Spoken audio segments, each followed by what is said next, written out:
Good morning, good afternoon, good evening, folks. Michael Zuber, one rental at a time. And I read an article yesterday about our lovely California legislative branch, King Newsom at it again. Matt, I got to tell you, we are going to go to the 4-day work week in California. There is an Assembly Bill 2932 that takes a full-time week from 40 to 32 hours. It is aimed at every business that has over 500 employees. Okay.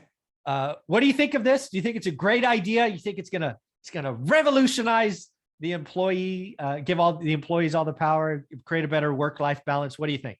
Well, we all know the California legislature has always had great ideas and innovative ideas that are extremely pro-business. What this should do. California is definitely the most pro-business state out there. Absolutely.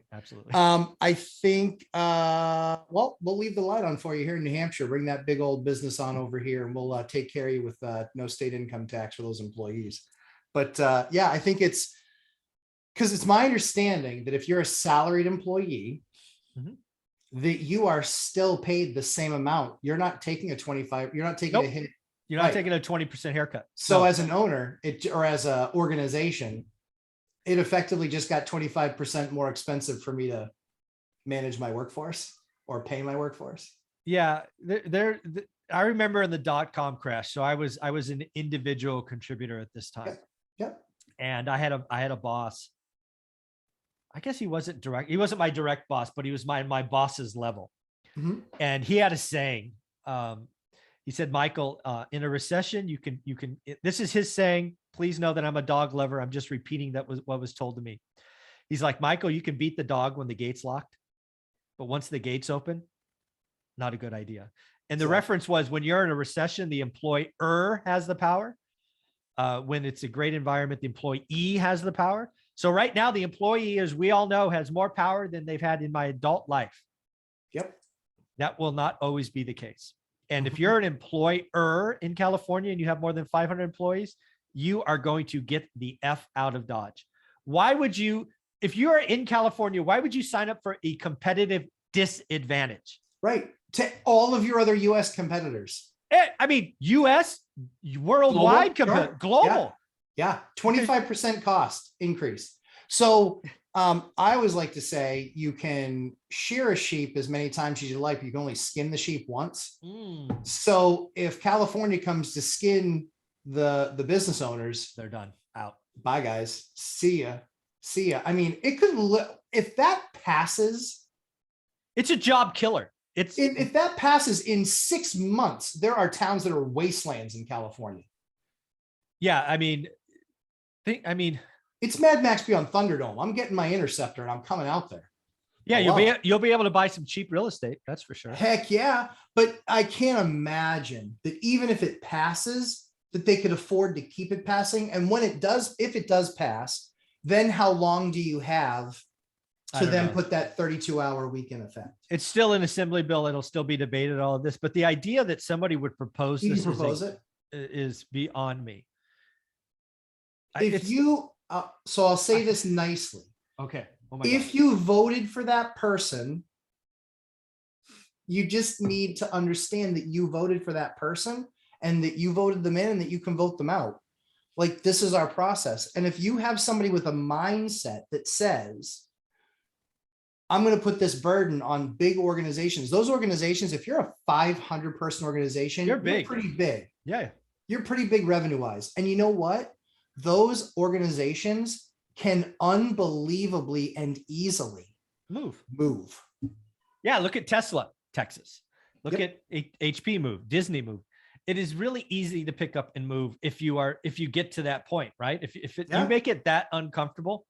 The California weather tax, which we all love to pay as individuals, businesses don't care. That doesn't show up on their balance sheet income statement somewhere. They do it because they started there and all their employees are. But if you add, because there's only one or two things that happen. One is you kill a lot of California jobs. Yeah. The only other option is you have amazing inflation. Yeah. Because everything's more expensive. Of course. You think the business is going to eat that cost and not pass it on to consumers? Are you freaking kidding me? So I'm trying to think. So if that So like, let's say like a Taco Bell. Sure. If you're a salaried manager, it's now 32, not 40. So they have to Mhm. hire another manager. Exactly. Right. Mhm. More headcount, right? It will make it easier for individuals to have two jobs. Now you're going to work 64 hours and two jobs versus, it is. The only bad news is you'll have half as many companies around. Oh no, unemployment would go through the roof. No, So there's obviously opposition to the bill. I don't know that there is. Oh, sweet Lord. Is there anybody that's at least done the math? I mean, you're good at that math. Is there anybody that's done the math to look at this and say, even if we lose this percentage of employers over 500? Yeah, the Chamber of Commerce is the nearest one I could tell. They did come out and flag it as a job killer. Nobody wants to do the math on it yet. It is without question a job killer. It's inflation. It'll crash real estate. It will decimate the California economy. We will go from, I don't know what we are, the 6th, 7th largest economy to the 700th. It will be a game changer almost overnight as businesses pick up and move, as employees have to move with them. It'll decimate California. Well, for every Californian's sake, I hope it doesn't happen. I mean, because that would be too bad. That would be too bad. I don't know. I mean, it's one of those things where we're going to see a lot of goofy, weird stuff like this proposed. That just King Newsom likes to bring stuff to bear that sounds sexy and don't talk about the ramifications. I mean, I guess that there's the percentage of people that think this is awesome. I only have to work 32 hours and get paid that, but it's a zero-sum game. You don't understand how businesses work. Yeah. No, that's exactly it. Oh, I get to work 4 days and have a 3-day weekend every weekend. Awesome. Right. And you're like, this is going to be great until 4 months later when that company moves its headquarters and you're out of a job. Yeah. Unemployment goes to 21% or something. Oh, yeah. So I'm guessing that you don't think the 4-day work week is again, here, let me be clear, right? If the 4-day work week was a national thing, that's a different equation. But when you make anything that's like Philadelphia did something crazy the other day about taxing intangible wealth or something. And then if California does something wacky, there's 49 other states that would love to chomp on California's business. Right, it could be like the NFL where they actually added a game. Yeah, exactly. Right. They added a game. They're like, yeah, your salaries stay the same. It's not prorated.